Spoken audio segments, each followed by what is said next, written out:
Powers and principalities. There's so much fire inside me. Tragedy struck when part of the largest hillside at the kosher rubbish dump collapsed. It's going to be fun to see how he goes about approaching this game.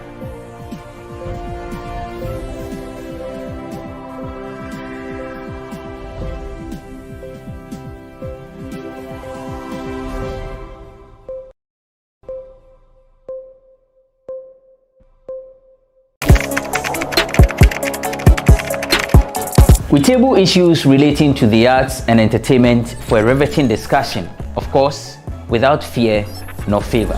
The question the presenter asked them was a dumb question. You need to speak the part and move. Varied views. We agree to disagree. So I would disagree with everything you said. I think that he's a smart guy.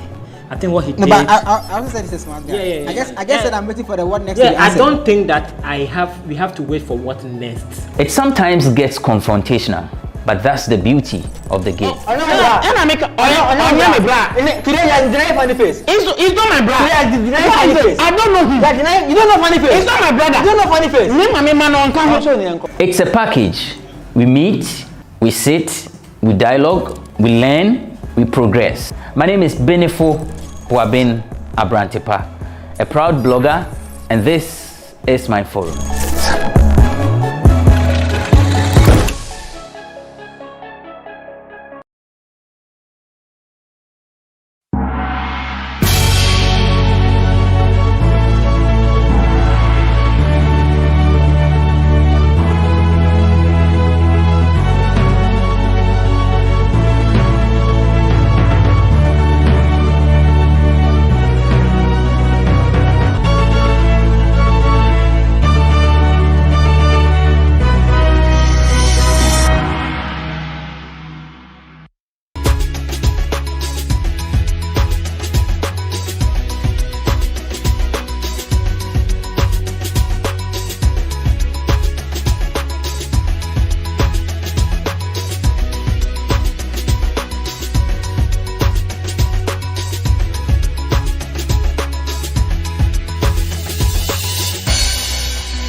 Musi sena akwala ni na akumayare no nso ekosoro nti na yenya akwala no operation amusi $9,000 ya kase ebusua no mpo ye tutu a enya de ebetimi ayede enya o papa nso ni papa ete from pacha mumpom na menye na musom yare ye osika ya mfamu ati asifo aobia ashafo se opese uhu Crime Check Foundation ye njumedi a ye di abreni abrenyina koyen YouTube channel Crime Check TV GH subscribe mame se wo subscribe bia mi adoma ne so se na video bia edi betu obi a obehu medamase.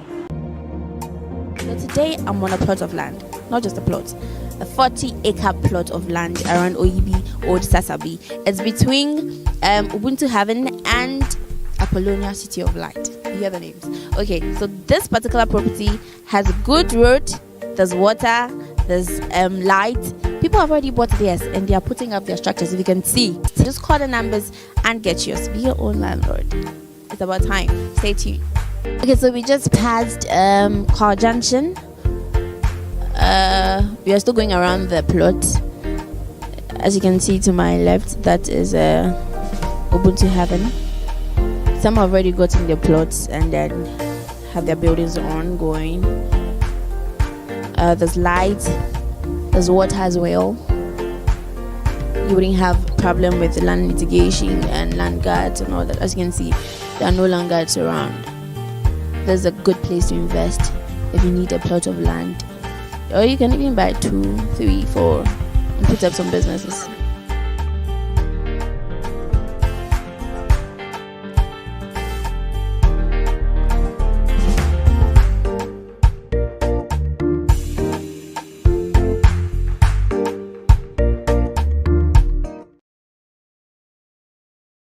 That's for ene yasan ba mo chembe Crime Check Foundation your health check series and said the money no a series a eka akomaye ema enipa eti yesuo dwumadi a ye sha ase a chere ye nam hospitals ahoro wo Ghana man mu ha na okọ hospital ho yenye nim se hospital de yare ne de yen bekwa ne sa na nso nipa ni pi wo ha won kọ ho a won kosa yare mafie won kwa omumma efrise won enibi eno na Crime Check Foundation health check series enipa won tesa won ye ni daso bia no ye ne ya dofo ye ben won na ya boa won na won nya ahoden na won aba efi so won ni bi kram pa na won wa ahoden a me gidi se eno ebemom awrehemu na enne ye kwa be kala pass ho na rahosem bi akwa kopie ye maame bi a ode Adiza Abubakar ena ne ba Adamu eho atochema eye abrehosem yie pa na before se ebekọ abekala pass no me enko Rich Hospital na yenkoti enkrato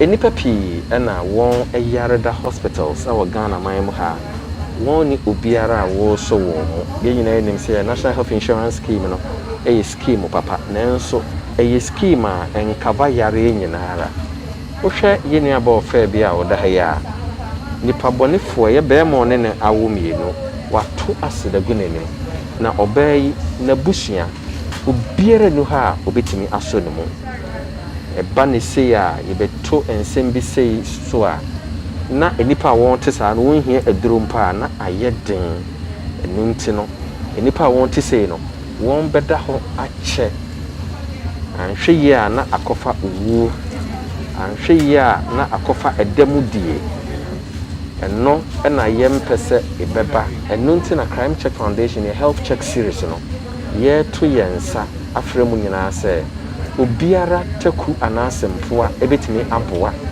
eme dia save enipa won te sei a won ni enidaso biara momeka ye ho na ye moa won a won ni bi na won ewu ewo hospitals ewo Ghana ha emprepi no enipa ni pin so wo ha na won de ka enketenkete ebi akowo na enso no na won akobia a won ba betua won ka ama wo na sankrofo aye kon waseme ya to odin se medical prisoners won aka hospital etese de sebe won eda prison nipa we nyina ehia emboa edien na yeye ede aboa wo momeka ye ho ne yemmoa enipa won etese yedamase na Clans Ventures asaka kan ho biem and they say we DHS graduate, SHS graduate and na sempo no university graduate na utifie uni bibia ye na wo pese wonya insanu dwuma bia ene tutumika na bra Black Lens Ventures se wo pese wo ye professional photographer, videographer na digital video editor ne wo be ya ne se wo be pick form e wo ye office a 50 cedis e wo KFC inside Matai Eco Pharmacy dansuman wo teachers akoko dama wode na wotwensia e be kire nyina ho nimdie ni ji asem san wo mu se wo bon ho modin na usua kosisi yia Black Lens bema wa kwanya ne edwumakuo ni mu bi aye edwuma enti tutumrika na be file forms ana se frɛ numbers a etwa group screen so 0242 074 276 as 0596 328 008 0302 966 54. It's here for Crime Check Foundation. Eya health check series jumedia ya dia to your hosese ye beboa wona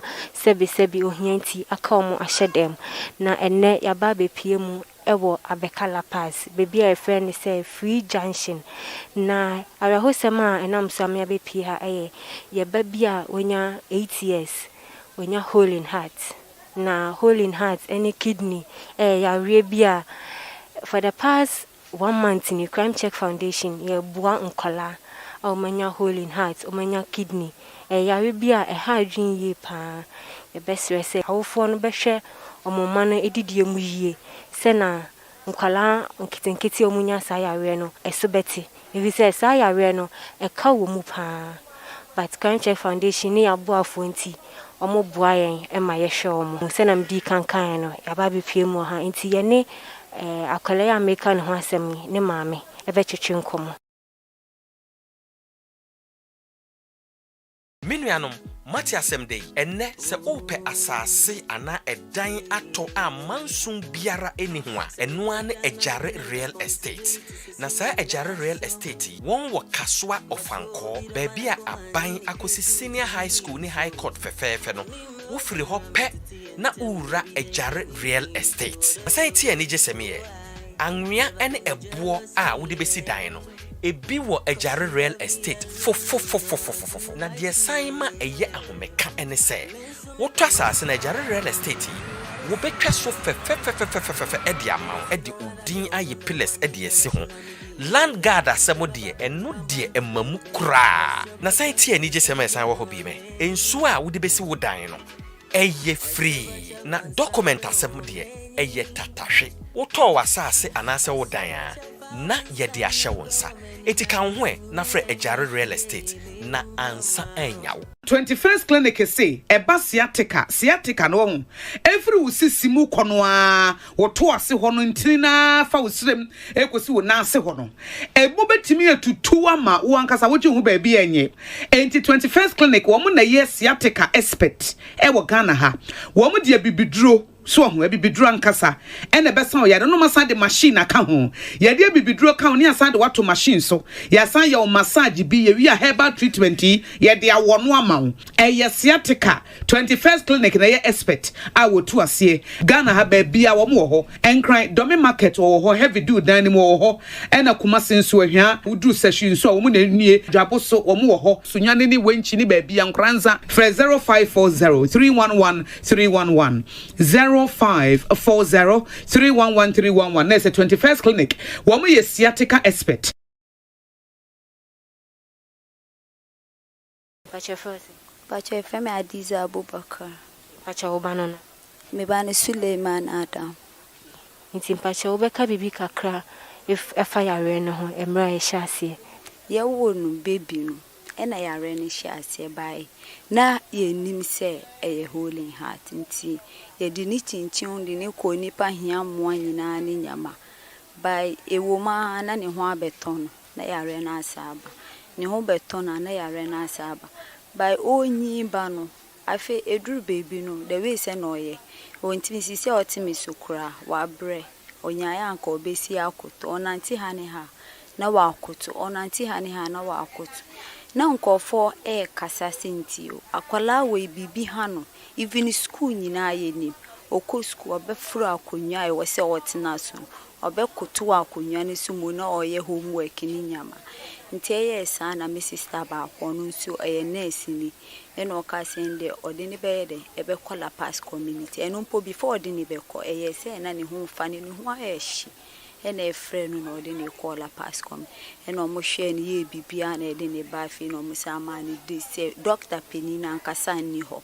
nti oba omuma omumre omukoye omukochani na kuma ni scan ni nyama nyina ena doctor ni hu se yare ayede ha akwala ni nie na ehon mo muntimi hwe nti enya de yemfa ne nkokolebu nti ye de omuma etam se yemfa ne ye kokolebu nsi okonya doctor a ohwe no sisi ampo no ne hwe nti oma etam 2 months 3 months na edi na akọ na oma akọhwe no oma akọtwa ne scan ne nyama abefe de bebi ebedru yo musi se na akola ni na akoma yare no nso ekoso no nti ombe maye ska a ewese ye betua na yenya akola no operation no kura ni nyambe ni momude letter ni ma ye di ba fie omusi $9,000 $9,000 nso enye sika ketwa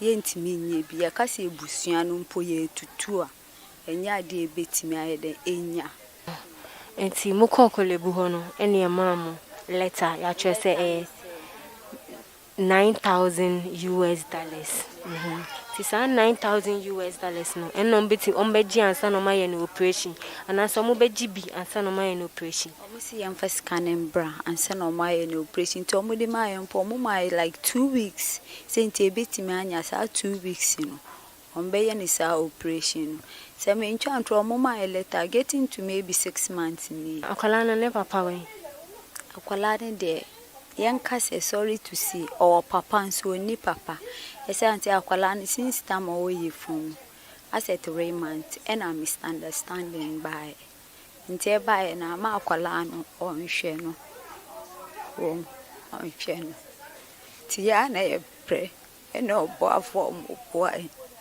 mensu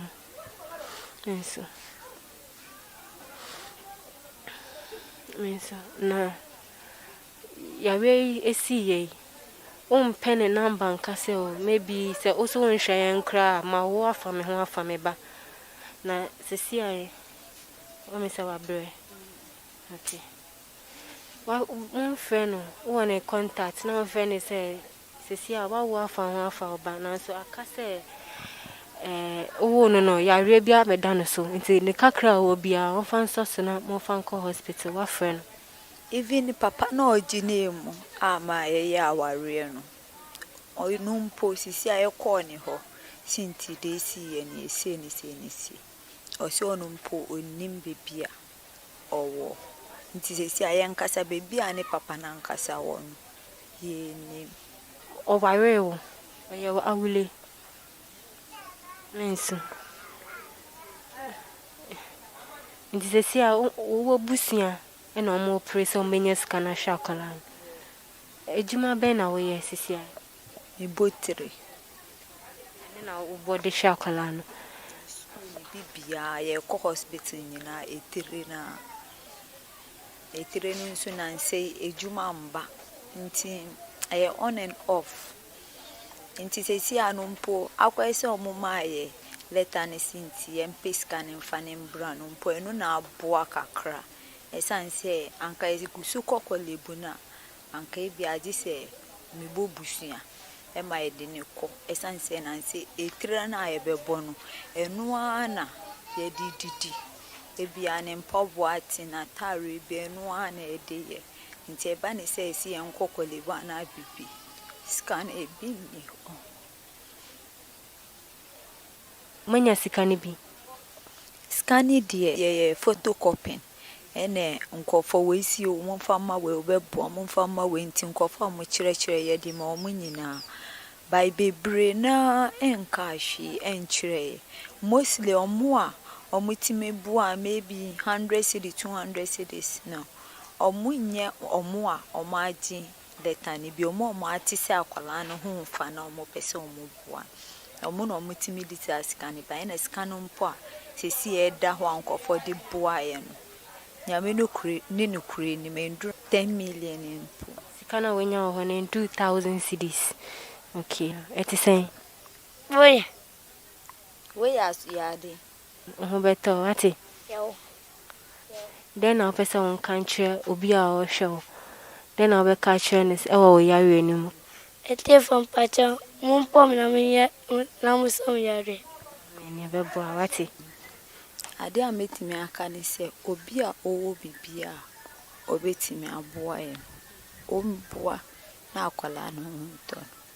ɔyɛ akwala ɔbrɛ ebi na ɔbɛda mpo ne ho yɛ mmɔbɔ so ɔmo ntimi amboa yɛ so ɔmo ntimi amboa yɛ ahwɛ ne hɔ a ebetimi ayɛ efisɛ ebuafo bi eni baabi ade so ɔmo ana ɔbɛtimi aboa mesoro ɔmo ne nyankopɔ edinti obi ɔwɔ bi obetimi aboa yɛ bia ɔmboa yɛ Etiefo na sene edi kankae no ye sister church nsem ni mu akire ye ɔse abofra no enya 8 years na holding heart ene wone so omuhia $9,000 and sene etima ye operation ewo kolebu ye ne kasa no ma eti ase se bill na de man no waye photocopy achichama montemfo se mo beboa no na ma raise sika no basika mo onya nyina endu 1,000 Ghana cedis na sese ebi wo mu pa en sadansa yam ye besre mo se mo beboa ye nua na yetimi akoye operation na ono so enia agi na bema one no efa efunu no ejai no ese mo ware ye no anche eno mu jaye nti papa no ye hu bebi owo kran ya che ne se ne ba yare kese sei nti se na Crime Check Foundation de bia de tumani mamo boaye no besre mo se mo beboa na hole in heart any kidney yare bia eku nkala kitwa de bia mo de ba ya boboa no se yamboa mo yesre mo a munso yemu na yenhwe yebei na me science subiem se kakra bia obenya bia ye de beboa yenua yi nkanani beji pa o se ogina ho cha na wabre nti se onkoto ogina ho kakra na wakoto na waso na koma ya homete pa ne ma me kire se oko school kra na so mo pon a na se akoma no sori a ka akwa ho kra na wakoto ono de onim ene ya ti bebi obekoto a obenya comfort bia na wakoto nke kanyame nko hankaka ebo no yesre mo a se mo beso ye mu na yetimi atwa sika no na ono soso ne ho ato no ye numbers ene go screen so no frey na ene yan twetwe nkomo you ati for yina ya ti sister days aseme ya sema ye ahomete ohwa obebuto na sesei eka aba abeda ho ne $9,000 ye de call eye Ghana sikamua let's say ye nam 50,000 ene echire nenso me gidi se wo a wo hwen ebeka wakoma na ye bay yetimi age no nkwa e de asiwo ene Crime Check Foundation en kasa se de be ye no na akwada yi yentimi so ni mu be areho se ye behwe ye bay ama wo free mu obi nim de daachi o ba be ye da mase bebre dasele yankopon ma ho kwan ya ye besa ba mo chege ye osika ye mfamu ati asifo na obia ni mawie ya wati saya wadaja ye nyama ati asifo na obia ni mdachi ase onipa wa wanti na chi asem diaka yoni ni nyami ntemu asem eti sawo buwa bia bwa mi ne Wami wamra metiasi ye wosika ye mfamwati asifo na sabodi atuminyani awu. Hey guys, we are back again, Charlie. If today is your first time on my YouTube channel, don't forget to subscribe, don't forget to like, don't forget to share with your friends. Guys, I have realized that majority of you that watch my videos are not my subscribers, are they? Why? Please subscribe to my channel. So today I am currently at the fishing harbor, Tema fishing harbor. So I'm currently here and I want to see and feel what happens here, how it feels like, and I'm taking you along as always. And so I mean, you know what to do. Give this video a thumbs up. I'm not here alone, I'm here with a beautiful Kanitat. How are you, darling? I'm fine. I'm super excited for this journey with Stella Chanelli. What do you expect here? I expect fun. I expect to see lots of fishes, obviously. Yes. Kanitat also has a YouTube channel, so do the needful. Subscribe to my channel. Show her some love. Watch my videos, like them, and share. See you on my channel. Let's go right into the video. You got to let it go. You got to let it go. You got to let it go.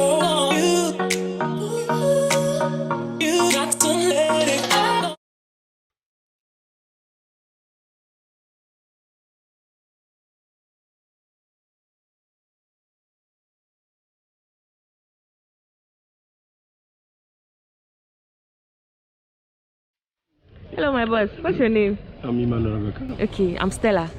I used to buy petrol for them.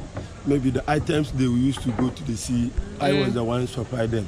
Oh, so okay. When they come, I was the one in charge of the fish. Oh, okay. Oh, then you're a rich man. We will share your money today. I'm not all that rich, but it's part of the business. Small. Yeah. Thank you so much. Okay, thank you also.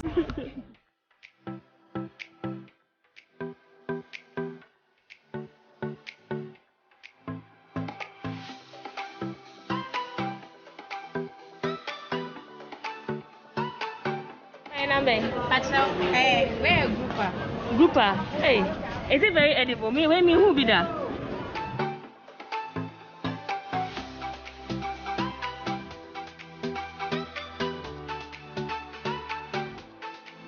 So, guys, I just came across this boss. Are you a fisherman? The fisherman, yes. And then he's mending his net. So I decided to ask him, what goes on around here. And he doesn't speak Chi a lot, so I will try and speak my little Ga and my little fancy Chi so that he can understand.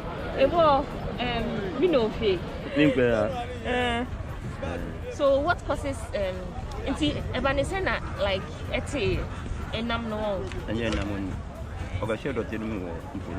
oh, okay. And I mean, who say why do you use this? Where are they for them? Mama say you to net no we know mama better to no send it. Oh, okay. We never call as it. Oh, okay. It's in net. It means that the net, it doesn't float like and dash Oh, okay. Now, what is the difference? Who say I see different type of nets. Anyway, what's the difference? Windy. Oh, the way shall say.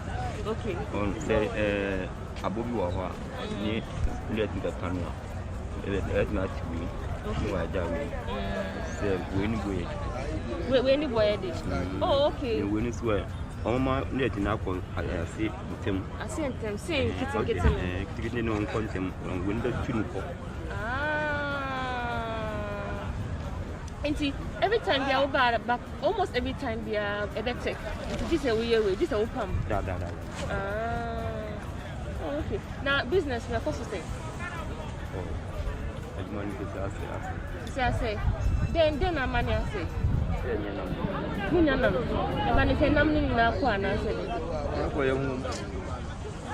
Oh, and I season, like time,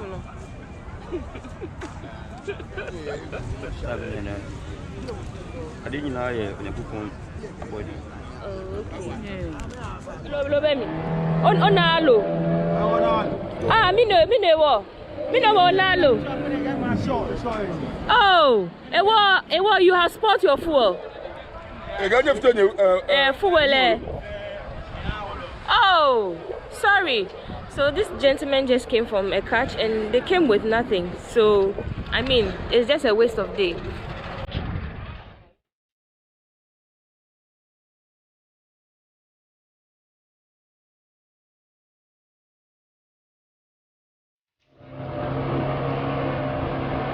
So it means that there are good days and there are bad days.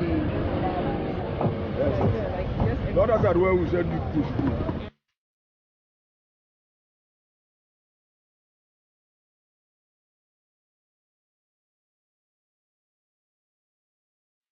different. Hello, boss. Good morning. How are you? I'm fine. Yes. So, you were speaking to my friend about the fishes, and then it caught my attention. I wanted to know why is it that now there's less catch of fishes? Because now our canoes are more plenty. Okay. Than the ordinary time. Okay. But so how long have you been doing this business? Over 30 years ago. Wow, you're an old man in this business. So, I see young boys too around. So your kids, do they also follow you? None of my kids even come to Africa. Oh, okay. So your kids are in school, studying. Oh, that's good to hear. They're in factories in there. Oh, that's good. So I used to try to work hard to push my children. Oh, it's very good. Thank you so much.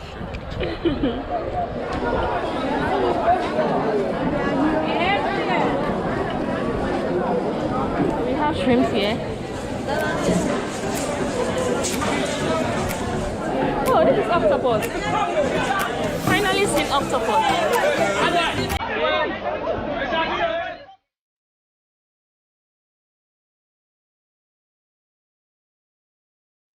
Another octopus. Octopus. It's octopus. Yeah.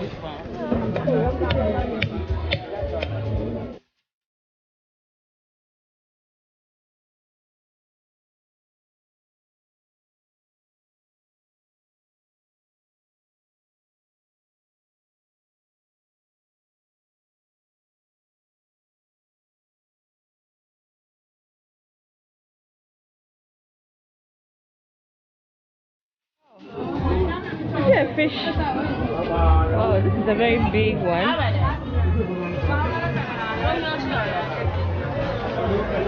Good morning. Wow, this is a very big catch. Oh, and there are others here too.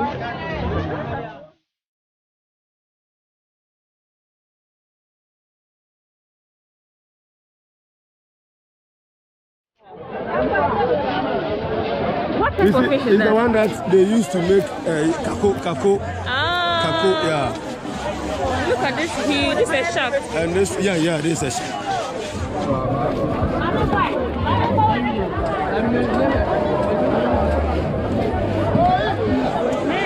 Where I am currently is like the different side of the fishing place, the fishing harbor, and here it's more like a fishing hub.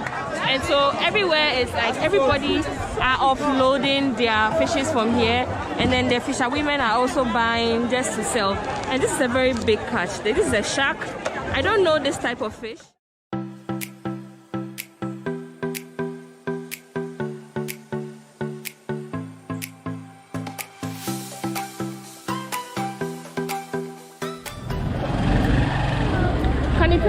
How do you feel speaking to the fishermen and having a good time here? It's been very insightful because, funny enough, I thought I knew about fishes, but I actually don't.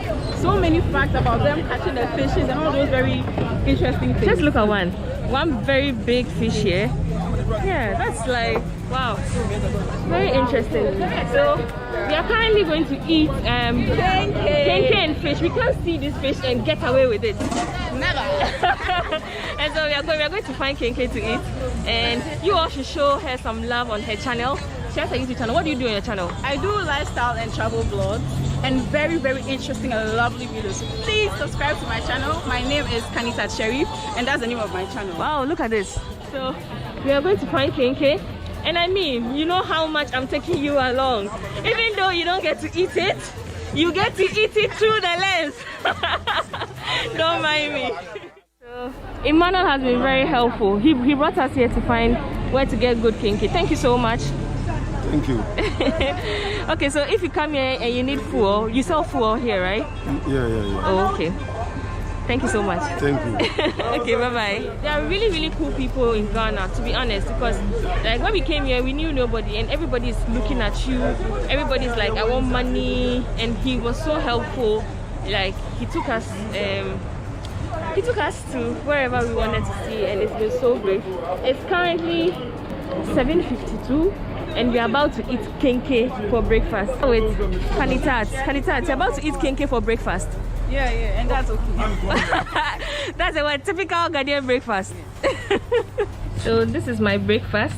Just after fishing, I have here gan kenke and some shrimps and also red fish. I mean, everything was right here from the fishing harbor. Kanitat is also having something similar. Look at how excited she is. We're about to eat gan kenke. Are you a gan kenke person or a fancy kenke person? Let me know. Gan kenke all the way. So let me know in the comment section if you're a fancy kenke or a gan kenke person.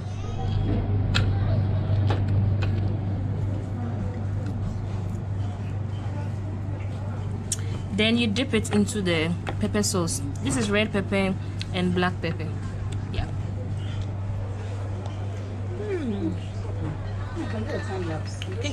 So guys, we just finished eating our kenke and I'm so full. How was the meal? And I mean, nothing beats having kenke in the Gan community. I mean, since it's been prepared by the Gan people, I mean, you should expect that your kenke is as delicious as you expect. And so yeah, this brings us to the end of this video. I hope you enjoyed this video as much as I enjoyed being here, as much as I enjoyed documenting my entire experience. Hello, bye-bye. Yeah, so you all should also show Kanitat some love. Yes. Visit her channel. Tell her Stella Shanili brought you here, you know? Show her some love. Smile for them. Give them something. What should they expect when they come to your channel? Expect fun videos and vlogs. I vlog a lot and you're really going to enjoy. I hope you can tell from the men behind that they are staring at us. They're like, Shrek. See, and since we were here, a lot of people were like, Shrek, like, look at them. Because some of them were insulting us in Ghana. No, like they didn't know that we understand Ghana small. They think we are some white people. Yeah, they think we are some foreigners. So yeah, until next time on my YouTube channel, I love you. Yes, you. I love you. Bye. Mwah.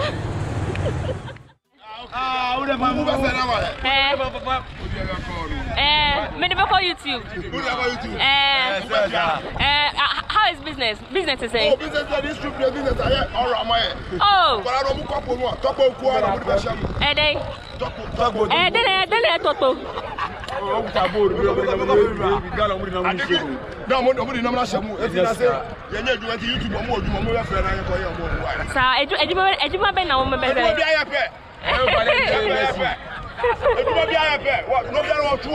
Okay.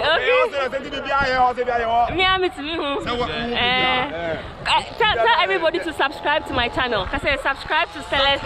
Subscribe to the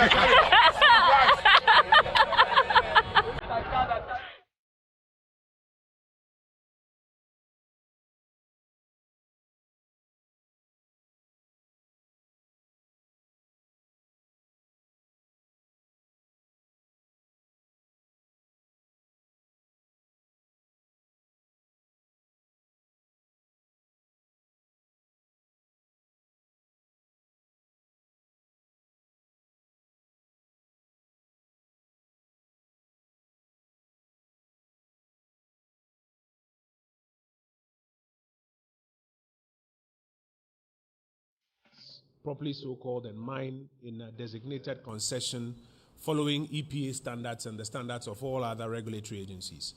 But mining in water bodies is illegal. Earlier, the president had asked a number of ministers to provide a report on the status of water bodies. Many of you joined us when we visited the PRA and other water bodies and reported to the people of Ghana on the sheer level of devastation that was observed there. And the president's authorization of the forces to conduct this operation started about 2 to 3 weeks ago. The first operation had about 200 men involved, all ranks, and the second about 400 men, all ranks. This afternoon, we are here to give you an update of how that second phase has concluded and the next steps therefrom.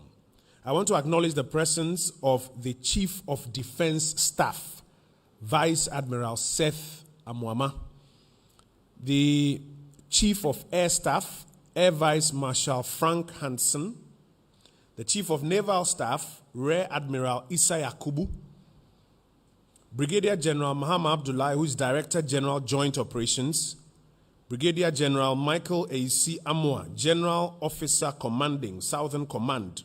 He's representing the Chief of the Army Staff. I want to acknowledge the Minister for Defense, the Honorable Dominic Nitiwo, and the Minister for Lands and Natural Resources, the Honorable Samuel Abu Jinapo. Before we get into the brief this afternoon, I want to ask you to please pay attention to the screens behind us as we share with you some material that the Ghana Armed Forces captured as part of these operations.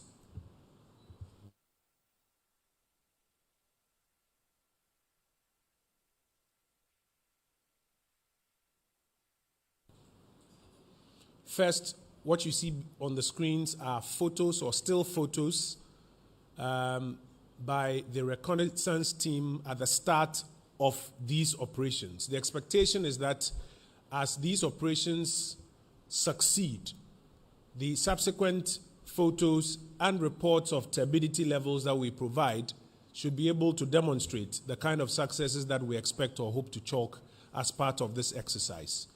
And then there are a number of videos that I would ask the team to project for you to share with your audiences.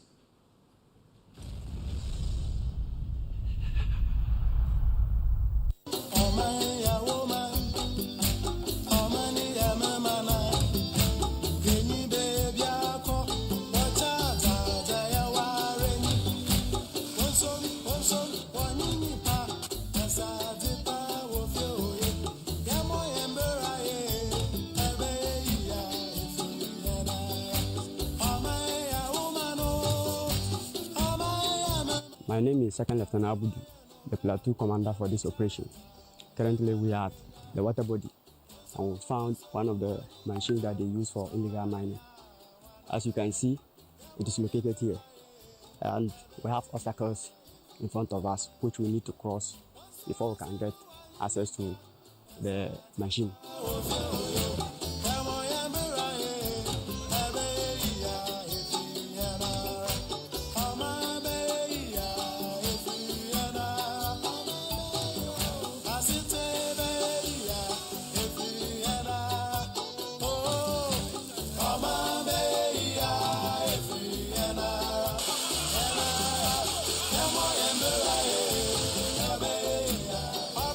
So far, we've gotten a few some finds. We're moving through a lot of difficult terrain. It's a simple mission, and we're expecting to achieve the desired aim and send the right signal to those faceless people trying to cause havoc to our very existence.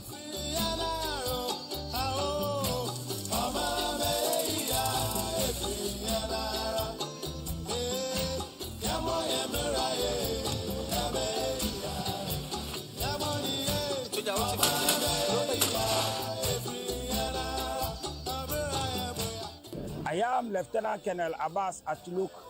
Our mission here has been to clear all illegal mining activities on and along the river banks.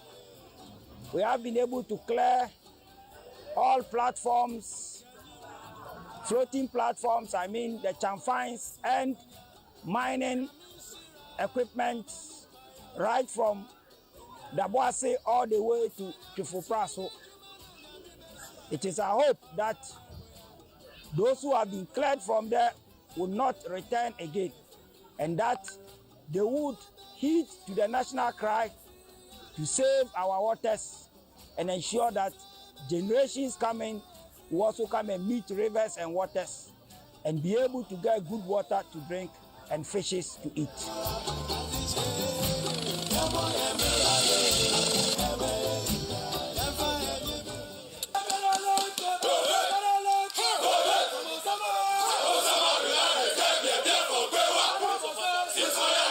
And I want to commend you highly for the demonstration of high level of professionalism.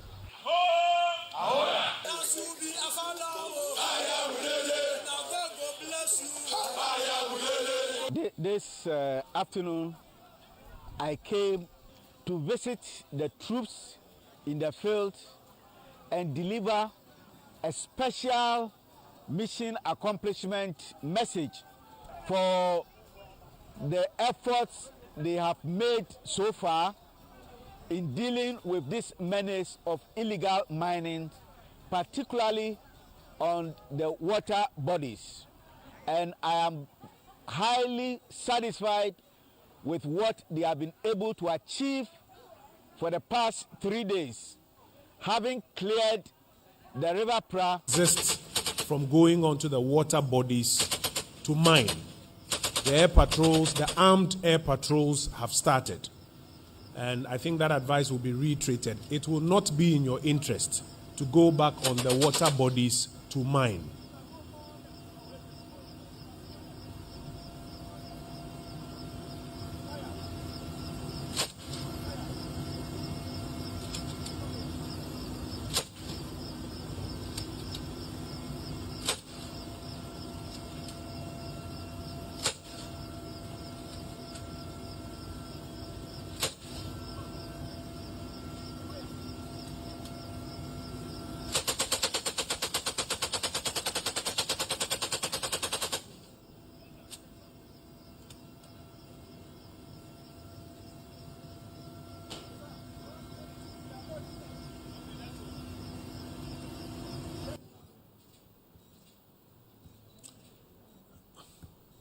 Colleagues, I want to invite the Honorable Minister responsible for Defense to join us with an update on how that second phase has concluded and the results therefrom. Honorable Minister, good afternoon and welcome. Kojo, thank you very much. Thank you, and thank you to the people of Ghana, and good afternoon. Like I said before, I'm happy and elated to be back. I see the two deputy ministers in waiting. This isn't it. All right, that's fine. Well, I hope Parliament will do us a favor and bring you started the work. Congratulations in advance. The Chief of Defense Staff and the generals who have been here all along, helping us to ensure that our water bodies are clean. If you recall, the first phase of the Operation Hall 2 began on the 28th of last month, and which was April, and ended on 31st of April. And I gave you the breakdown on some of the items that were seized and destroyed. We, as I said before, we don't intend to bring any equipment home. If any equipment will be seized, it's just for the purposes of prosecution. Otherwise, all equipment will be destroyed on site. 100 meters to the river bodies on both flanks, and within the river body, every equipment will be destroyed. That is the order the armed forces have, and they will continue to do that. I'm here again to give you an update on what has happened, because the armed forces undertook a second operation last Friday, Saturday, and ended on Sunday. And it's my privilege and my duty to brief the country on what transpired within those 3 days. So the phase 2 of the operation was conducted on the asteroid rivers Pra, as well as the tributary of Pra, which is the river Ofin. So from Chufupraso, they took to the left. If you were to look at Ghana map facing the north, they took to the left and did the part of the river Pra that was not concluded, and continued on river Ofin towards Daboase, and ended at Daboase, which is the junction between river Oda and river Pra, if my geography serves me right.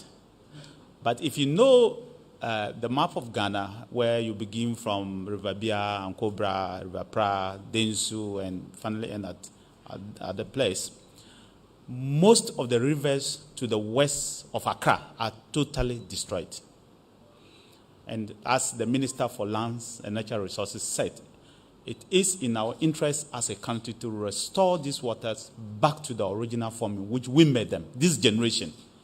Because if our forefathers did what we are currently doing, we would not have met the fish in the river, we would not have seen even the gold to even attempt to take it. They saw money, they knew money, but they felt that leaving water for people to drink and having a livelihood is more important than digging the river bodies to find gold and diamond and whatever. So the operation commenced at 07 hours, that's 7 a.m. on Friday the 7th of May. And troops were drawn from 2BN, Air Force, and 64. So troops in Takoradi, troops from Accra and the Air Force, and of course 64 were all drawn, and then Kumasi came to join up to support the operations. And of course, let me also say the Services Brigade also helped clear the river bodies along the 100-meter stretch on both sides of the river and within the river. I want to first congratulate the troops to have traveled over 100 kilometers in the last episode, because they did over 100-kilometer stretch with virtually no roads, very difficult terrain. It's no easy job. They had to go into difficult, muddy waters. They could easily have gotten drawn, and NANMO was gracious enough to also assist us with all of them with these life-saving jackets, and they had to tie them ropes around their neck, their waist, to ensure that nobody could get drawn, because you will see a flat plane and you think that it's normal, but when you step in there, you are sinking into the mud, and anybody could have died. That's how bad the situation is. And I wonder how many of our young people are dying as a result of what the drugs and the bad nature that these people have left. So I want to first congratulate the troops on behalf of the people of Ghana and thank them sincerely for what they have done, the sacrifices that they have done. We applaud you, and we want you to continue to sacrifice for us and do what you have been tasked to do. We have seen your job, we have seen what you have done, and we are very, very grateful. So the River Pra and Ofin, in Chufupraso, Dunkwa, and then Damunasi, Damboasi general areas were the areas that the troops did the work. As I said, it covered over 120 kilometers along the river bodies up to Damboasi.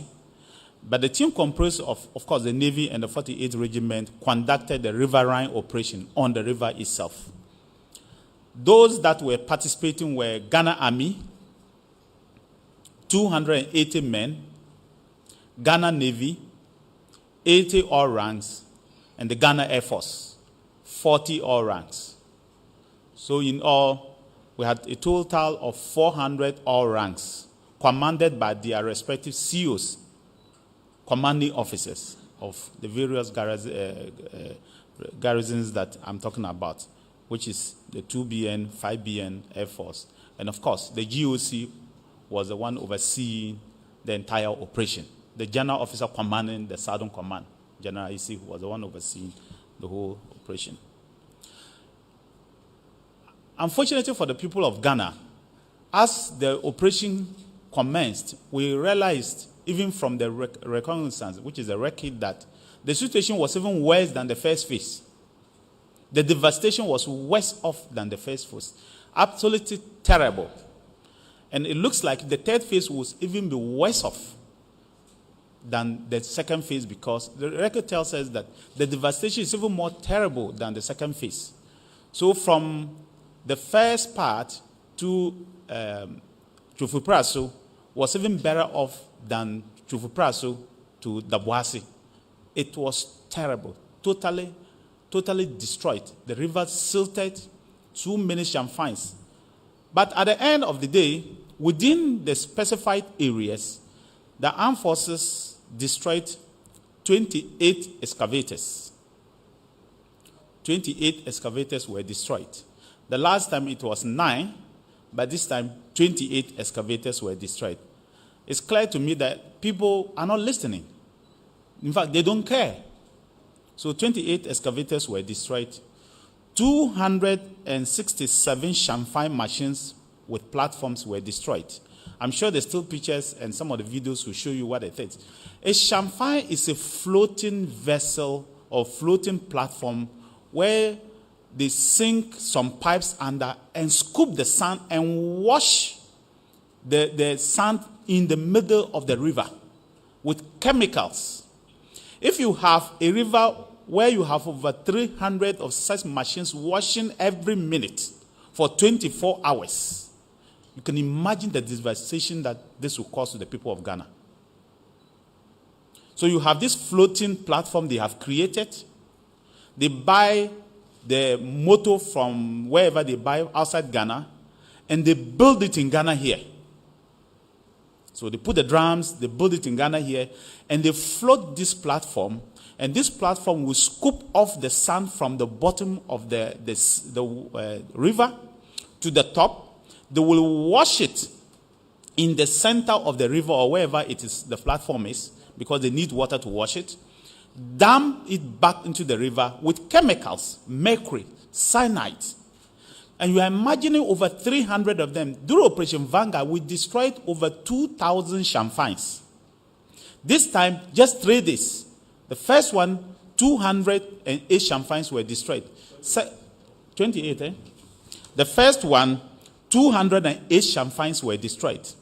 This one, 265 champagnes were destroyed. In 6 days operation, over 476 champagnes were destroyed just in 6 days operation. And like I said before, so imagine a platform which is as big as this particular platform sitting on water. That's it, what you see behind me.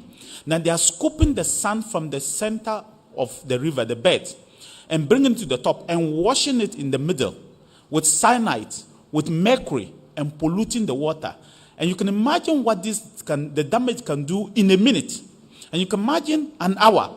And you can imagine what they do in a day. Then in a year, the damage that these people are causing to the people. Can you imagine the kidney problems that the people who are living around that area will get? Because Ghana Water, unfortunately, I don't even know whether they're able to refine water and clear things like mercury and cyanide. I don't even know. So you can imagine the damage that these people are causing to the kidneys of the young people in the area. Innocent young people. How many of them will be able to buy excavator? But they are forced to drink this now orange-looking water because somebody says, I must make money. It's terrible. So 28 excavators were destroyed. 267 Shamfai machines with their platforms were destroyed. 18 water pumping machines were destroyed. 1 milling machine was destroyed. 1 dredging machine was destroyed. 2 industrial pumps, huge industrial pumps, were also destroyed. 10 plastic fuel tanks were destroyed. 5 canoes were destroyed. 1 wooden accommodation building destroyed. 8 industrial batteries and 1 washing platforms. Along the line, the security, which are the soldiers, realized that a truck had brought in pumping machines, brand new pumping machines, 21 of them fully loaded on a Kia Bongo truck with registration number AX505321. Registered, brand new car, that's been registered in 2021, carrying 21 pumping machines, brand new, and going to the site to go and pump up the water and destroy and do Shamfai machines. So that was seized, that was seized and brought down. But that would also be destroyed. 2 pump action guns, 1 excavator control board. The reason why those excavators so far have not yet been destroyed and immobilized is because in the view or in the judgment of the military at that time, if they were to destroy that excavator at that particular site, the collateral damage to the surrounding will be huge. So they demobilize it, but they'll go back and make sure that that excavator is also destroyed. That is the order they have been given. So no prisoners will be taken back home. Everybody is going to go down. So no machine is going to come home. When I say everybody is going to go down, I'm using to just paraphrase what we call the machines that are there, not the human beings. 2 excavators were also immobilized, as I've said, within the yellow zone. The yellow zone are areas about or further than the 100 meters, maybe 100 to 200 meters or 500 meters, because the security have realized that people are working in the night, and immediately they realize they are coming. Then they'll drag the machine 500 meters away. But you can see that this is a truck, fresh truck, and then they'll take the machine off. You can see clearly. But because we said 100 meters, then what they have done so far is not to destroy them, but to immobilize those machines. And then we'll take an action with the advice of the minister responsible for the lands and natural resources, which will give to the military as to them. But so that's what they are doing. They have not destroyed any equipment outside the 100 meters radius. What they have done and what they keep to do is that they know that you were mining. They can see the pit. They can see the machine. And they see that you have just taken the machine off, maybe outside that zone, but they did not destroy them. They immobilized them so that we can take action beginning from there. There was no arrest made because most illegal miners took to their heels. The moment they see the military, they took to their heels. But the military decided that at this phase, they will not be shooting anybody. So they ran off, and so they couldn't get people to arrest. And for even the safety of the troops themselves, they decided that If somebody is running into the forest, into the bush, you don't know where he's carrying, you don't know what he's doing. The only thing you could have done was to have shot him. But they decided that no, this is not the time to do that. Maybe in future it may happen, I don't know. But for now, this is not the time to do that. And so we couldn't make any arrests for now. But take that not to be a witness. Arrests will be made and people will be prosecuted. Of course, some makeshift camps, as I've already said, were also destroyed within the red zone. People decided to build buildings around to house their workers, and then they are doing mining in the river bodies or within all those structures were destroyed. So some of the things you see, they're actually new structures people built along the water bodies, and they were doing that. But we observed a few things, as I've already said. Heavy mining equipment being used for illegal mining activities on the water and along the river bodies have been withdrawn to hideouts and nearby communities upon hearing of the military presence. And they come back in the night and mine again. Most of the locals do not know or appreciate the dangers associated with the irresponsible mining. And particularly a community called Chichiwere, I think, is that the name? Chichiwere, where the local chief tried to mobilize the youth against the military. You have 400 soldiers, and they are helping you to clean your river body. They didn't go to seize your house to sleep. If they did, I will not be against it. But they are trying to sleep in a secondary school. And you, the chief, insist that they have no right to sleep in that structure. They should leave your town. That the nation has sent its troops to go and do this exercise. And you think that the soldiers have no right to sleep in the classroom in your town because you claim you excavate, 2 of your excavators were bent on the river body? I think that people like this must be answerable to their communities and their people. That chief who took that action and made the announcement that the youth should mobilize and go attack the 400 soldiers who were lying down there, what was he thinking he was doing? You are sending them to their death, their graves. I just want to advise people that this is a national exercise. Our water bodies are being destroyed. In the next 5 years, if nothing is done to preserve these water bodies, people will not get water to drink. In fact, Ghana Water will not be able to manage and give you clean water. It is in your interest that these things are cleaned. Maybe 1 or 2 people may get some money because they are the people doing the mining. But the general public will suffer in the next 1 year if nothing is done. And it's in your interest to clean up these rivers for you to at least have good water. How can you explain to the kids you are giving birth today that this is the water you have bequeathed them to drink? What explanation are you going to give to them? When even countries outside are threatening us, what we sell today, they are threatening to ban those products. I think that we rather need their help, the help of the chiefs, the opinion leaders, the assemblymen, the youth. Because as the soldiers gave me a brief today, most of the young people in the villages are those who are assisting them and showing them where the equipments are. They are not happy about what is happening. They are devastated that their own towns that they have seen clean water is now turning into things like this. And I thank those people for at least ensuring that they protect their heritage. It is your land. You must protect it. Don't allow anybody for the sake of money to destroy them. I do know that some of the mining companies have decided to form gangs, and they are having gangs. Report, and the military will flash those gangs off you and take them off your land. But like I said, the allowable distance of 100 meters aside the rivers designated as the red zone are in most cases not operationally practical, as physical mining is done well over 100 meters along the river. Illegal miners are quick to move mining equipment beyond 100 meters into hideouts. There are also illegal mining sites that are not within the 100 meters from the river, but they lay long pipes into the river bodies. Huge, big pipes into the river. Suck the water, mine off, pour the contaminated water back into the river.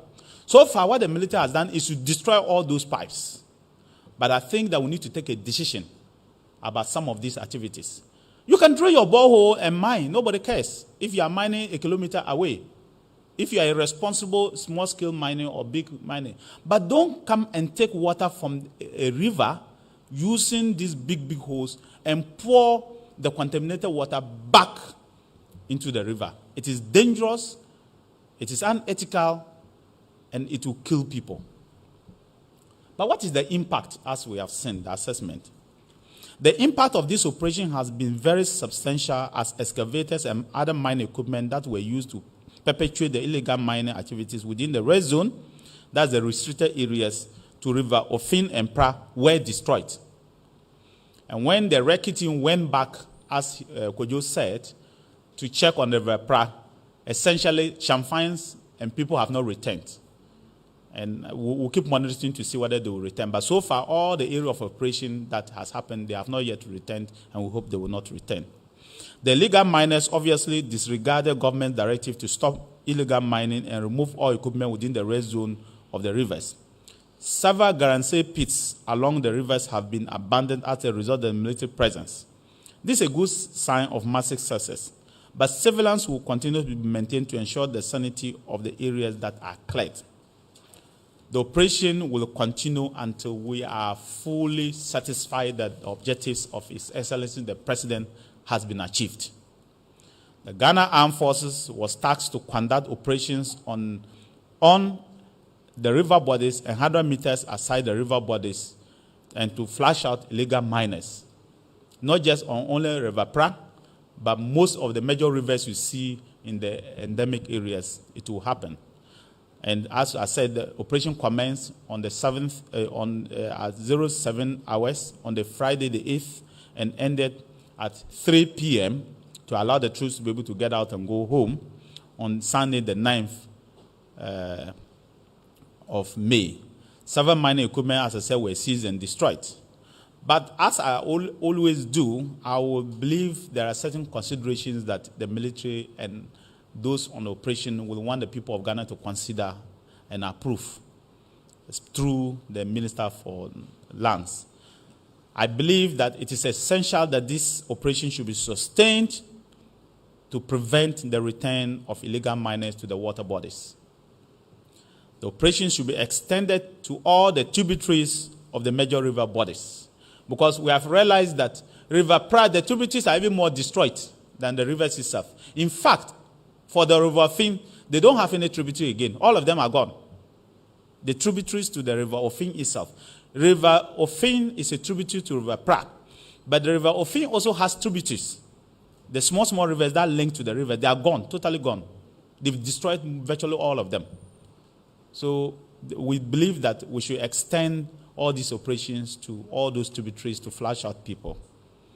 Further directives will be given to take for action to be taken on equipment that have been withdrawn by illegal miners from the mining sites. Whilst the military operations are ongoing, the key leaders must be engaged, and I believe that the minister is engaging them tomorrow. Is in Kumasi to do that. He will announce it, and he wants your support to continue to engage all of them, to engage the chiefs, and we're appealing to the chiefs and all the opinion leaders to do that. And then we may have to really look at the 100 meters allowable, because the law says that you cannot mine 100 meters. But if somebody is mining 110 meters away and polluting the river, what do? The military are having some difficulty because they don't want to have anybody accusing them of moving beyond the 100 meters. So they are sticking to the 100 meters. But they've seen that people just mine and park the machines 150 meters away. You can see the machine. You can see it. I just mined. That's mined 50 meters away. But what do? So these are some of the things that we are there. We are not capturing every prisoner. There are some prisoners who are outside our reach, not because we cannot capture them, but it is because that is the directive and that's what the law says, and we want to follow the law. So those who think that the law is not being followed, the law is being followed strictly. That is 100 meters, and we are doing that as such. So, Minister, I want to thank the people of Ghana for listening to me. That is the brief for today. And like I said, 28 excavators were destroyed, 267 champagne machines were destroyed, 18 water pumping machines, 1 mill, 2 industrial machines, 18 gensets, 10 plastic chairs, 5 canoes, 1 wooden accommodation, 8 industrial batteries, and 1 platform. And then 21 new pumping machines and a Kia Bongo truck with registration number AS505321 were also seized, as well as 2 guns. Pump action guns were also seized. We'll do some bit of work on some of them, and if there's a need to destroy it, we'll destroy it. If there's no need, and there's a need for prosecution, to be used for prosecution, that will be done. I thank you very much. That update. Honourable Minister, while you resume your seat, I want to invite the Minister responsible for lands and natural resources, the Honourable Samuel Abu-Jenapo, who would also share with us some remarks. Briefly, however, let me share with you some reports that you yourself have carried out, which are linked to some of the matters that the Honourable Minister is just speaking about.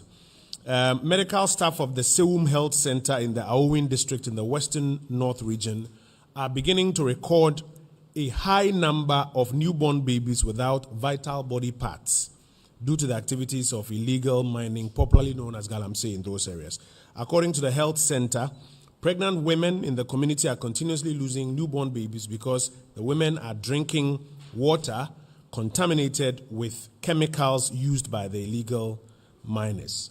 And there's a quotation from Gifty Adwa Ajano, midwife in charge of the Sewum Health Center, who is giving an outline of newborn babies without noses, eyes, ears, mouth, etc. And it links directly to what the Honourable Minister has been speaking about and the reasons, among other things, for which His Excellency the President has authorized these operations by the Ghana Armed Forces. Honourable Minister, welcome from Kumasi. Thank you very much, Minister for Information. Minister for Defense, Minister for Information, Chief of Defense Staff. Let me, first of all, begin by thanking the Ministry of Information and its exceptional minister, the Honorable Kojo Ponkroma, for putting this together once again. These are very important engagements which we have with the media. Indeed, we have with the Ghanaian people through the media. Today, I have a few comments to make, though. First of all is to say a big thank you to the President and the Commander-in-Chief of the Ghana Armed Forces for taking this step, and also the Minister for Defense, the Chief of Defense Staff, and the Military High Command, and the Ghana Armed Forces. I say this big thank you because what they are doing is so important. And I've made this point repeatedly, which is that the mandate of the Ministry of Lands and Natural Resources really is to formulate the policy framework. You can't mine in 100 meters. You can't do this. You can't prospect in forest reserves. You can't do that. But the enforcement continues to be the mandate or the responsibility of the national security architecture. And the kind of enforcement we are seeing today can only really be executed by the Ghana Armed Forces. So the complementary role that the Ghana Armed Forces is playing as a wing of the national security architecture is really refreshing for us at the Ministry of Lands and Natural Resources, and is highly welcomed. And so we thank them very much. The issue of red zones, I don't have to repeat it. We've explained what the red zones mean, water bodies, forest reserves.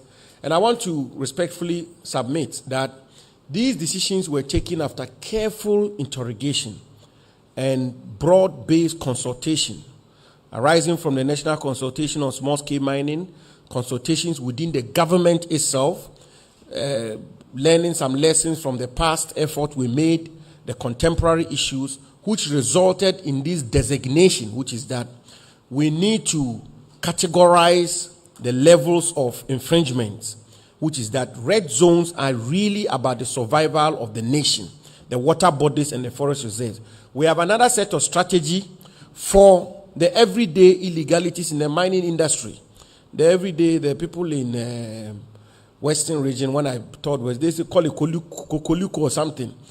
Koli, the everyday galamsey here and there, shovel and that. We have a way of dealing with it. That we are getting Minerals Commission, regulation, community mining, in some cases, some sort of enforcement, and so on and so forth. But the red zones, which are the water bodies and the forest reserves, we are absolutely determined that those ones are no-go areas. Honorable Minister, there's been a big debate in the country about, I don't call burning of excavators. I don't use that word. I call it decommissioning or demobilizing of equipment which are used for illegal mining. The Ghana Armed Forces are engaged in the decommissioning and demobilizing of equipment which are used for illegalities in our country, and that is how I want to approach it. Now, well, the discourse is ongoing, but I will humbly suggest that perhaps we should also ask the question: what will an excavator be doing on River Pra? What will an excavator be doing on River Ofin, or a Shamfine be doing on River Pra? Ghanaians and all of us, I will respectfully submit that we should interrogate the issue from that point before we get to the stage of what has happened to that excavator, and that is it right or wrong to decommission that excavator. The issues of legal, proprietary, or otherwise about military action, those are very historic, and those are matters that I believe across the world there have been debates about it. How do you treat prisoners of war? Guantanamo Bay, do you try them before a military tribunal, a civilian tribunal, and so on and so forth? Those are matters I don't want to get involved in. But the military have their own methods of enforcement. And as a country, I think it's important that we appreciate that. But in terms of the social debate, I will once again contend that we begin the debate from what will an excavator possibly be doing on a river body. And if as a people we're able to answer that question, that yes, an excavator can be there to construct a road or to do some sort of activity which is in the interest of the public or which is good and so on and so forth, then we can begin to make some efforts and begin to move forward on that. But if we come to the conclusion that an excavator ought not to be on a river body, and it's not as though we woke up one night, overnight, and said all excavators on river bodies be decommissioned. We never did so. The Ministry of Lands and Natural Resources issued a statement under my hand and gave a window of escape. Even that, some people criticized it. Now, why do you give a warning? But we thought that we should be sensitive, we should be humane. We gave 7 clear days for people to evacuate. And here we are. The instructions are being enforced. And as always, as it happens in our part of the world, you have people begin to raise issues here and there. I will very strongly but respectfully conclude by saying that it's either we are fighting this menace or we are not. It's either we are determined to clear our water bodies and forest reserves or we are not. We cannot waver in this matter. So the Ministry of Lands and Natural Resources, and for that matter, government, supports the Ghana Armed Forces in this patriotic work they are engaged in. Having said that, we've also observed that some, shall I say, rogue imposters are taking advantage of the atmosphere and the quest for enforcement to go around the country harassing small-scale entities, people who are involved in small-scale mining. I want to clarify that. What the military are engaged in is being codenamed or dubbed Operation Hall 2. And the Minister of Defense has been very clear about it. There's a lot of clarity on it. It's indicated, and we've all been on the same page from the very beginning to now, that relates to only the red zones, water bodies, forest reserves. In the case of water bodies, 100 meters away from the banks of any water body in our country. Forest reserves, we are clear about them. So that is the current ongoing operation. The military are not involved in any other operation. If there's going to be any other operation outside the Operation Hall 2, that will be sanctioned by the official authorities, either by myself, the Minister for Defense, or National Security, or whoever, or the government establishment.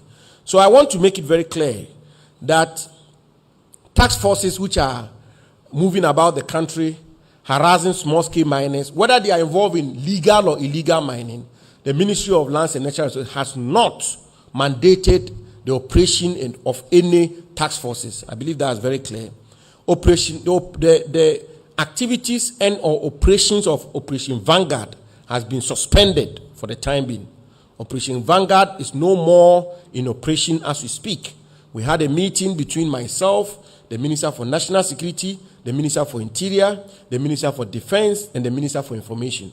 The conclusion, which is the committee that the President has put together to spearhead this effort, we came to the firm conclusion that the activities and or operations of Vanguard are to cease. All other task forces continue to remain disbanded. There are no such task forces anywhere. I'm privy to the concerns of the Small Scale Miners Association, and I've had occasion to interact with their leadership, and I've made it abundantly clear to them that there are no such sanctioned security operations anywhere in respect of small-scale mining. And I want to repeat on this note that the government of President Akufo-Addo is not against mining. We are not against mining. We are not against small-scale mining. On the contrary, we are working to regulate, sanitize, and promote a viable, sustainable, small-scale mining which has regard to the preservation of the environment of our country. I think these matters have to be made very clear, and we are moving into another phase because we've given the warnings, we've given the clarifications, and if moving forward it turns out that people continue to take the law into their hands and begin to move about the country, they will be made to face the full rigors of the law. RegSecs, we've made that point already, I need to repeat it. The regional security councils across the country are responsible for the everyday security operations relating to mining. That has not changed. But every other operation is supposed to cease. So this is where we are. It's a tough battle, no two ways about it. But we are on it. And the fact is that this is really about Ghana. This is, if you examine this matter carefully, it cannot be about anything else other than our country. We are talking about water. We are talking about forest reserves. And so the resolve and the commitment required to realize the vision of the President in protecting our country, that commitment is total, is unflinching, and is unwavering. And we will have no, and I believe that the Ghanaian people are beginning to see that this is a genuine effort, this is a very honest effort, to have no regard for political coloration or status in society, and we are determined to move full swing. Thankfully, tomorrow, by the grace of God, we are going to have the second national consultation on small-scale mining, and His Majesty the Asantehene has been gracious enough to open the event for us in Kumasi tomorrow to back our effort with his huge moral clout, and I believe that will also help. But let me conclude by reassuring the President, his government, and the good people of this country that the Ministry of Lands and Natural Resources, working closely with the security agencies, the Ghana Armed Forces, the Minister for Defense, National Security, Interior, and my good friend, the Minister for Information, are totally committed to ensure that we sanitize this industry for the good of our country. Thank you. Honorable Minister, grateful for your update. As you resume your seat, we'll prepare to take some questions. We'll take 3 batches of questions, not more than 4 per batch. And Honorable Minister, just want to share with you some information that quotes the President of the National House of Chiefs, Ojiahohoya Ojebi II. He has articulated publicly the fact that he also backs the decision by the government to burn all seized excavators by the military in the fight against mining in water bodies. Speaking to the media when the officials from the Forestry Commission called on him at Ahriaso, Ojiahohoya Ojebi, who is also Paramount Chief of Sehui, Ahriaso urged the military and the task force to go tough on persons who are mining in water bodies. And he goes on to say that the action is laudable despite the criticism against it. And he doesn't agree with the critics who are saying that excavators in water bodies should be seized for any subsequent conversations. So just some more information to share with you.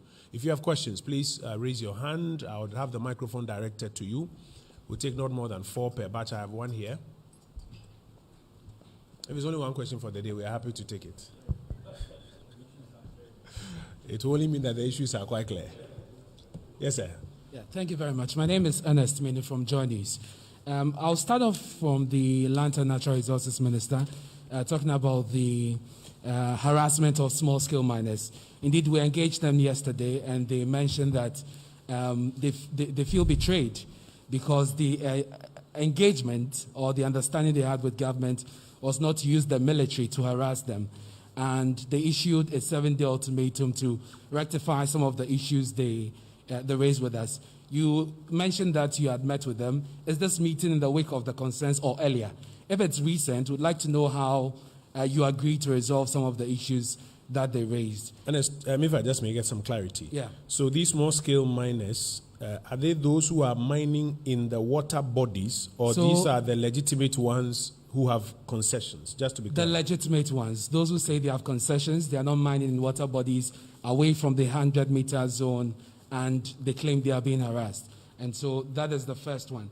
The second one is that because you say that some of the machines will be, earlier the defense minister I think mentioned that some of the machines will be kept for prosecution purposes. I'd want to know if any equipment has been kept for the purpose of prosecution. And on the issue, linked to that is the issue of burning of excavators. For those who raise the propriety or otherwise of it, the argument is that you don't want to have the operation hit a snag legally, and you talk about going to court. And so the suggestion, for instance, from Kenashibe is that will government consider either amending the law or passing legislation to back this action so that in the future you don't have such challenges legally? If the small-scale miners have actually written to you officially with respect to these matters that they raised, because they indicated they were going to do so. All right, thank you. Are there any other takers? Yes, sir. That's TV3, right? Yeah. Yeah. So my name is Godfred. Please speak up, Godfred, so that we can hear you.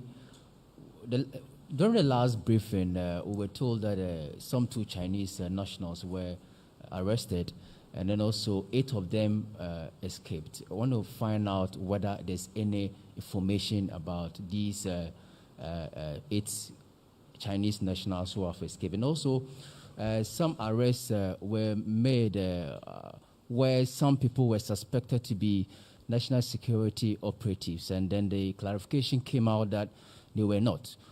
The question I want to ask is, how easy, how difficult is it for somebody to impersonate, the national security, decide that he's a national security operative and then go to the extent of engaging in illegal mining? How easy is it for people to do that? Thank you. Yes, sir. Good afternoon, Honorable Minister. Minister of Defense, I want to ask a certain question. Now, from what you have seen describing the whole situation as very terrible and very devastating, would you advocate for suspension or ban of surface mining for the meantime until the situation improves? Because whatever you do, people will get their way out of it. They will just cut corners. You can't arrest the situation now. So would you advocate for complete banning of surface mining or suspension of surface mining in this country? Thank you. Thank you. Final one for this batch.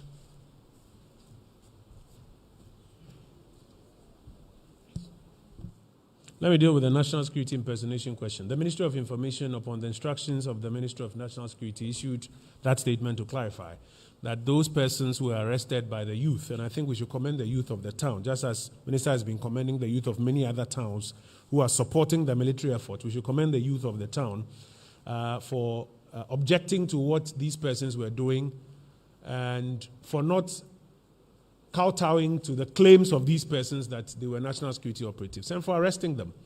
And the state security apparatus picked them up, and they have been charged before court. As for impersonation, you know, people can always get up and go to court and stand in front of a judge and claim they are lawyers, and actually they were lying. You know of instances where people will go to major hospitals dressed up as though they were doctors, and sometimes even parade around and operate for a number of years. So as for impersonation, I think we've had instances where people came here to ask questions and claiming they were journalists. And you couldn't even identify which media house they're coming from.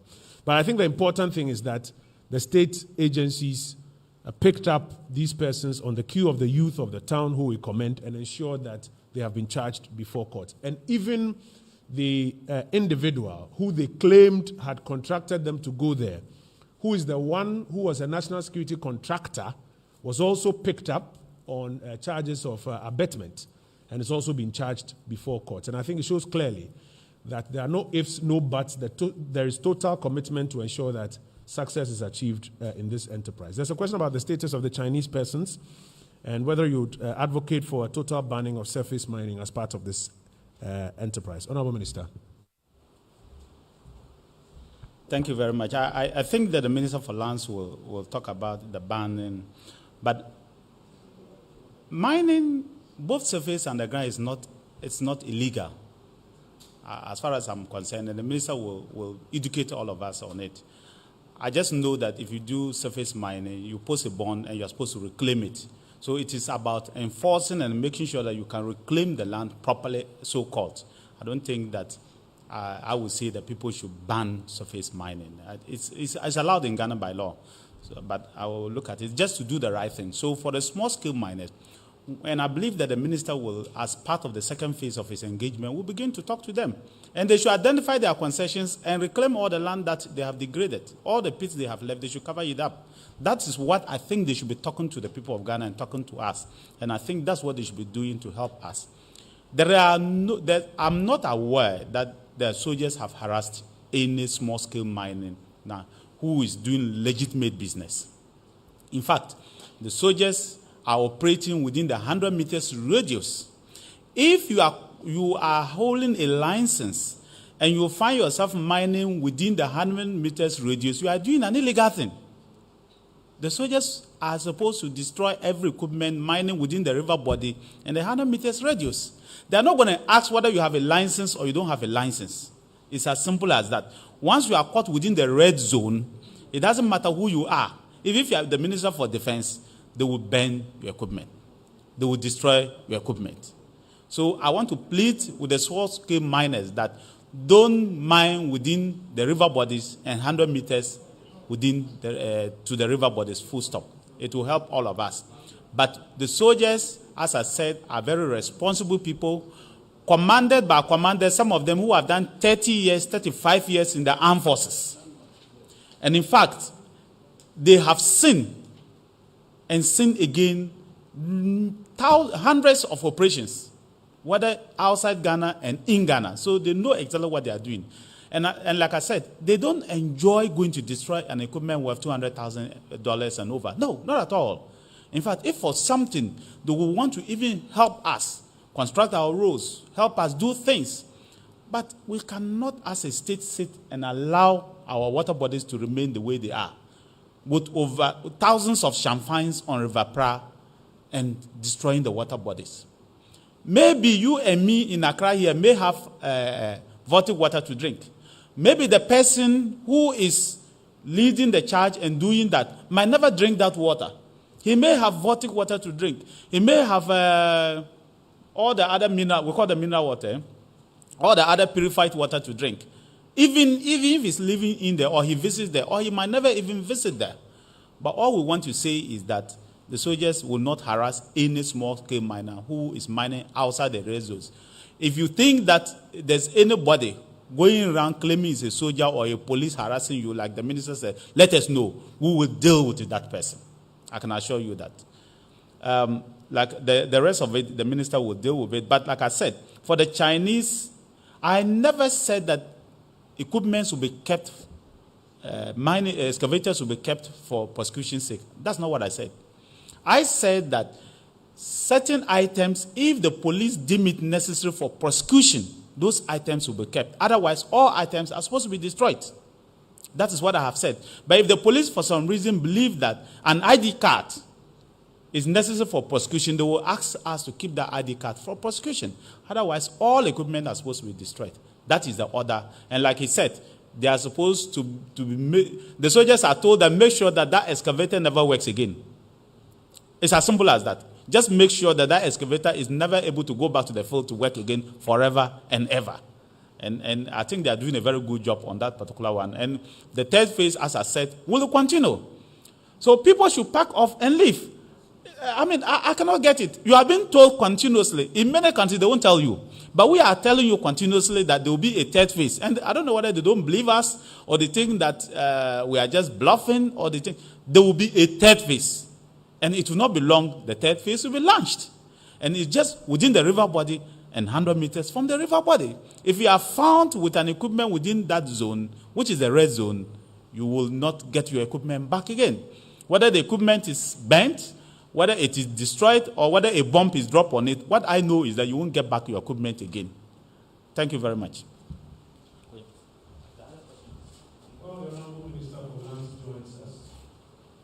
I think there's another part of it that people are not paying too much attention to. It appears people are worried about the destruction of excavators that are mining in water bodies. Please bear in mind that the armed air patrols have started. I think that that's even more dangerous. You may be worried about your excavator that is 2 million cedis or 3 million cedis. But the people's children, sons, nephews that you have asked to go and sit on your champagne, the armed patrols have started. Honorable Minister. Thank you, Honorable Minister. The Ernest of Joy News asked a question about excavators and the legalities or otherwise of how they are being dealt with. First of all, the Minerals and Mining, Minerals Operation, Tracking of Earth Moving and Mining Equipment Regulations 2020, LI 2404, requires that all equipment used for mining should be registered with the Minerals Commission. And where the equipments are going to be used for mining must be designated and registered with the Minerals Commission. So, yeah, we would like to talk about the legalities of it, but this is also the law. The law requires you, LI 2404, requires that if you are going to use excavator for mining purposes, or champagne or a shovel or anything, you should register it with the Minerals Commission. And the Minerals Commission ought to know where the particular equipment is going to be used for mining. That doesn't happen. So that's another bit of it. Now, if champagnes are seized, confiscated, and moved to the barracks of the Ghana Armed Forces or the police, what are we going to use champagne for? What are you going to use champagne for? And excavators, where we all know, Ernest, we should face it. We know that people who are engaged in this excavator business, before they work in the night, and then in the day they take some part of the excavator off. And when they take it off, you cannot operate the excavator. You can't move it. So to be able to move the excavator, you need a low bed. The cost of it, finding the low bed itself is another problem, and so on and so forth. And that's another matter. And then when the military leaves in the night, they come back and then they use the same, they put the part in, they use the same excavator to mine. Number 3, the red zones have been declared. It's not as though, I said it before, it's not as though we woke up one morning and suddenly we are being told that excavators are being decommissioned, demobilized across the country. Sufficient notice was given. You are not supposed to be you are not supposed to mine in the river bodies. You are not supposed to use excavators to mine. Notice was given that pack out. Nobody heeded to the notice. And here we are.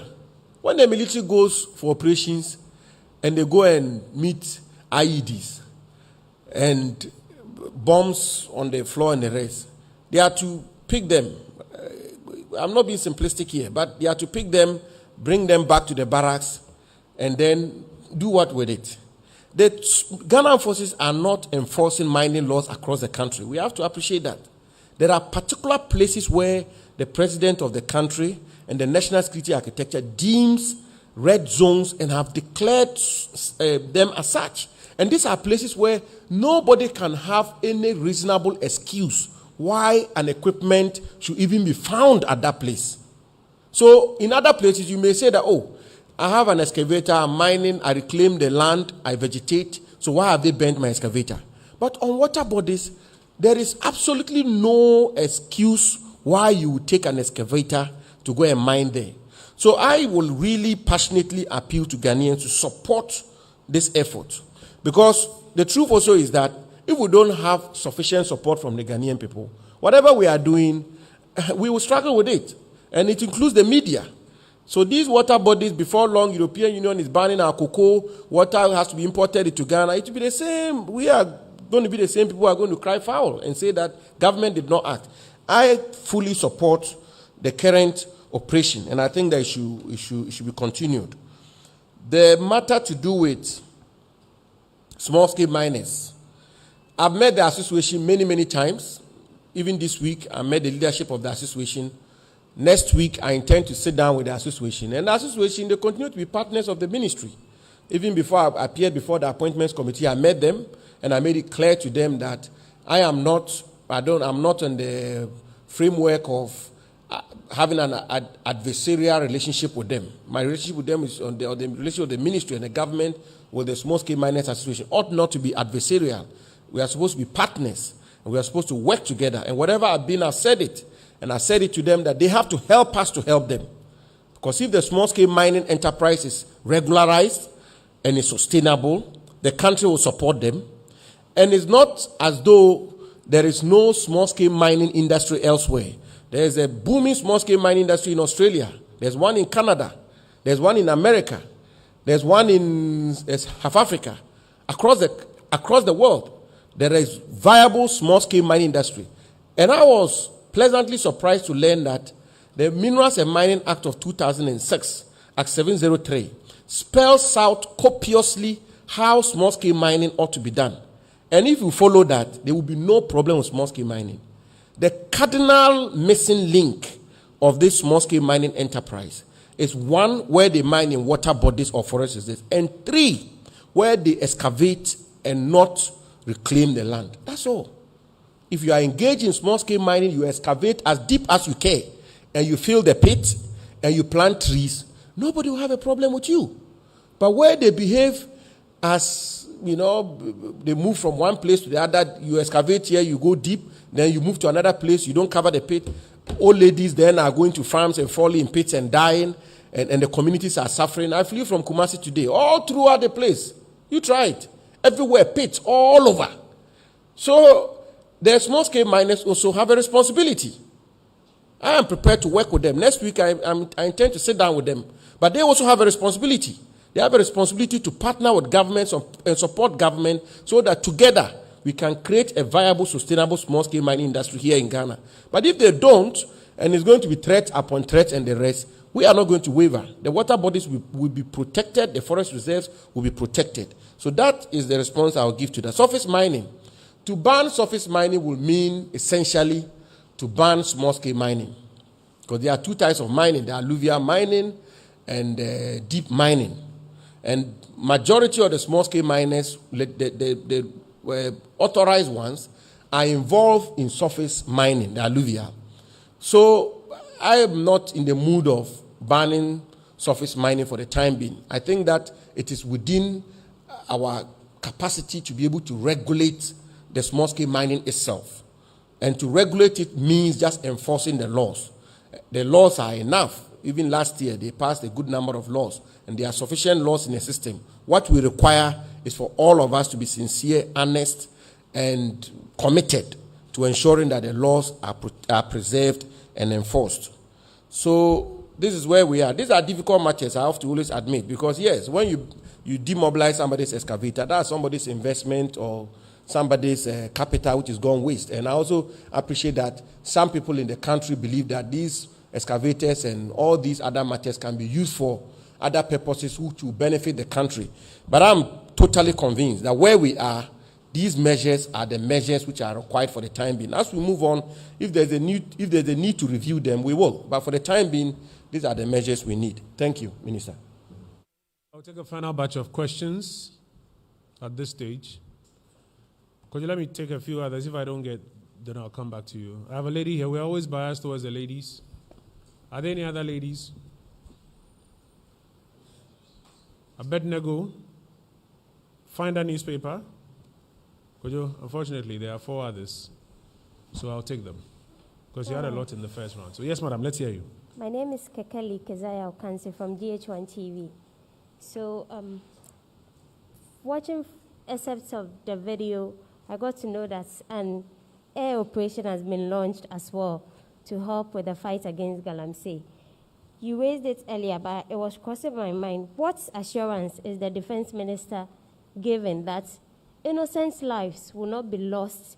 Because from what I saw, they were firing down there. It wasn't targeted at people. It was targeted at the champagne and yes, the persons associated in the water body. In the water, exactly. But who knows if there could be people there? So what assurance will the defense minister give that? What the operation launch will be targeted at just that, and then any innocent life wouldn't be lost. And then he also mentioned harmful chemicals, cyanide and mercury being used for the galamsey activity. I was wondering if there has been any link with the Ghana Water Company as to whether treating such chemicals out, because they are very detrimental to our health, treating such chemicals so that when we take them, we wouldn't have to suffer the consequences. Like you stated, the nurse as Aumiaso or something said that babies being born are losing their lives or body parts due to this. So what assurance can we get with that? So I'll let the Minister for Lands deal with the Ghana Water Company Limited question. He was there when they gave us a briefing on the challenges they're having with treatment. And then Defense Minister will deal with the question of whether or not we can have assurances that innocent lives will not be lost in this armed air patrol. And by innocent, I'm not sure you are talking about the people who are mining in the water bodies. They are not the ones you are talking about, just to be clear. They are... I hear you. Yes, sir. And then I'll take Abednego and then the gentleman there. Salam Gobiji, the finder. Minister, one of the reasons for the operation being launched was the environmental impact of the mining, the illegal mining operations. Now, if you are burning the equipment, is this the most efficient? Is this the smartest? Is this the greenest way in which you can destroy this equipment? Because by burning, you're also leaving carbon footprints. You are destroying the environment. Yeah, you have a good mindset, but you're adding to the carbon footprint of the country. So is this the smartest way you could have found to decommission, demobilize, as you've put it? Are there any other suggested ways? Couldn't we have taken them to smelt, for instance? Second? Couldn't we have taken the equipment to smelt? To where? Smelt. To smelt. To smelt? Yes. Okay. Rather than merely burning. And but the smelting doesn't leave carbon footprints? Well, it would be greener than merely burning, wouldn't it? Okay. All right. Thank you. Two more. Yes, sir. And then we'll take the last one. I'm McLean Kofi. I write for Graphic. I just want to know whether I can easily say, or I can say the second phase of the operation was a success. If yes, what makes it so? And if no, what makes it so? Very well. I'll give you the last word and then we'll wrap up. Okay. Thank you, Oro. Good afternoon. If I'm a bed negos and me, I'm FM. Honorable, my colleague in the issue back with me, say our win issue, no, our win in our win district. Health officials are more, I'm saying, Korea, warm for front. You will money in your or my soon your or my no because of Omonumu free galamsey with communities. If I say, find say about government attention, na matia and a mobile na mutu so that I pay for now, a bit my bomb by from federal distractions, and I say.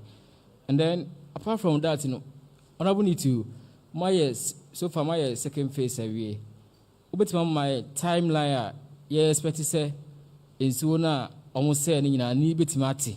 I be who say, at least a month more year, and you do some results after the operations, And apart from that, so honorable, Omuchiche, champagne excavators, Omutimi enya gold and omunya gold from these miners and the volume obetimache the number and the volume of gold omu from these miners or bush. And then another issue, mining law no. Is there any plans somewhere amended so that to give you legal backing say muchi ambutimashi senior honorable jinapokan no be mom legal backing say with me ashisa champagne. Okay, I better go. That's it. Thank you. Minister.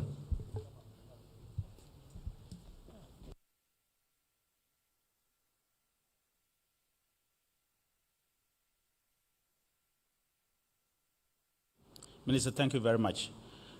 Let me assure the people of Ghana that no innocent lives will be lost.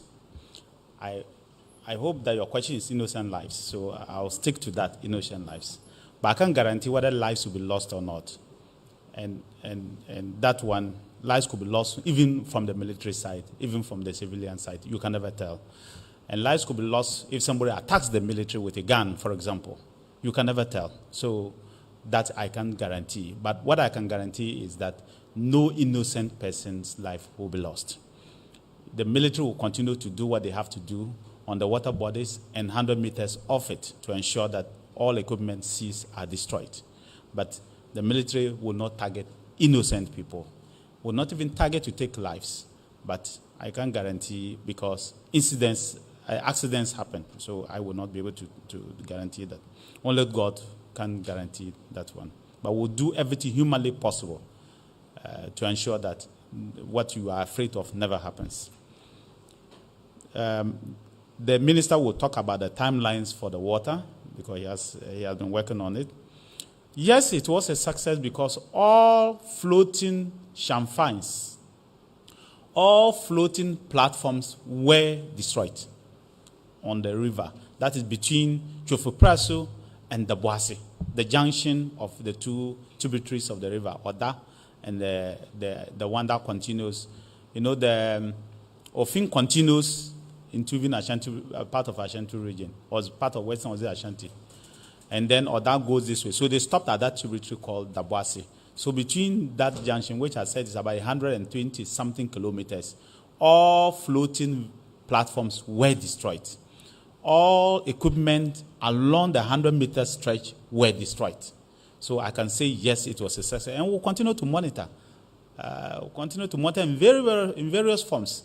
On a daily basis, the military and the security agencies are monitoring what is going on. So from the start to where they have reached, even on a daily basis, they keep monitoring to see what is going on. That's why I kept saying that it's not in your interest to go back, because if you go back, you will called out, and we'll come back. And this time, we'll come back by air. So I want to say that don't go there again. It's not necessary. Don't risk your life. Just don't go within the 100 meters so that the river can regenerate itself. But he will answer exactly how the river will regenerate and how things will be done. It's just that there are some other follow-up activities that we will do. Those chamfines that have been destroyed, they may have to be removed. The excavators that have been destroyed, they may have to be moved off. Maybe scrap dealers will get a lot of market, but whatever the case, we'll see how it will do. So, Minister, thank you.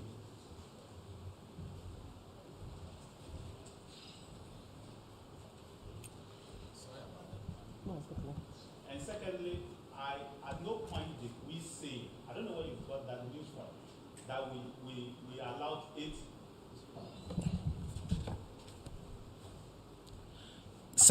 Secondly, I don't know where you got that information from, because